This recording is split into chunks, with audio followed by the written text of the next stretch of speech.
இறைவனுக்காக அவசரப்படுதல் எல்லோரும் செஞ்சிக்கலாம் என்று இருக்க மாட்டான். செய்து கொள்வதில் நான் முதலாவது நபராக என்ன செய்வேன் இருக்க வேண்டும். வ அன அவ்வலுல் முஸ்லிமீன் வஜஅல்னா லில் முத்தகீன இமாமா.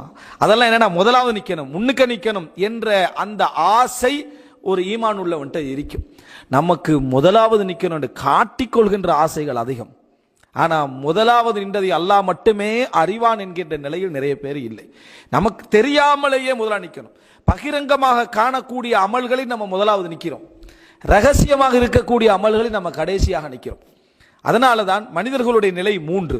ஒன்று, சமுதாயத்தில் எப்படி வணக்க வழிபாடுகள் தக்குவா இறையச்சம் அல்லாவை பயந்த நிலையில் இருக்கிறாரோ அதுக்கு மேலாக தனியாக இருப்பார்.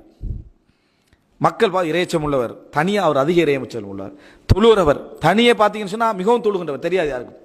பகிரங்கமாக பார்த்தா நோமலை எல்லா மாதிரி தான் இருக்கிறான்னு எல்லாரும் சொல்லுவாங்க. ஆனால் தனிப்பட்ட வாழ்க்கையில் அவர் மிகவும் அதிகமானவராக என்ன செய்வார் இருப்பார். இன்னொருவர் சமம். இன்னும் சிலர் எப்படின்னு சொன்னால் இருப்பதை விட மோசம். பகிரங்கமா ஒரு மாதிரி இருப்பாங்க, அதை விட மோசமான நிலையில தனிமையில் என்ன செய்வாங்க இருப்பாங்க. அதனால ரசூலுல்லாஹ் சொன்னாங்க, இன்னல்லாஹ யுஹிப்புல் அப்த தகியல் ஹஃபியல் கனி. சஹீஹ் முஸ்லிம்ல வரக்கூடிய செய்தி. இறையச்சம் உள்ள போதும் என்ற மனப்பான்மையோடு மறைவான வாழ்க்கை வாழக்கூடிய ஒரு முஃமினை அல்லாஹ் விரும்புகிறான்.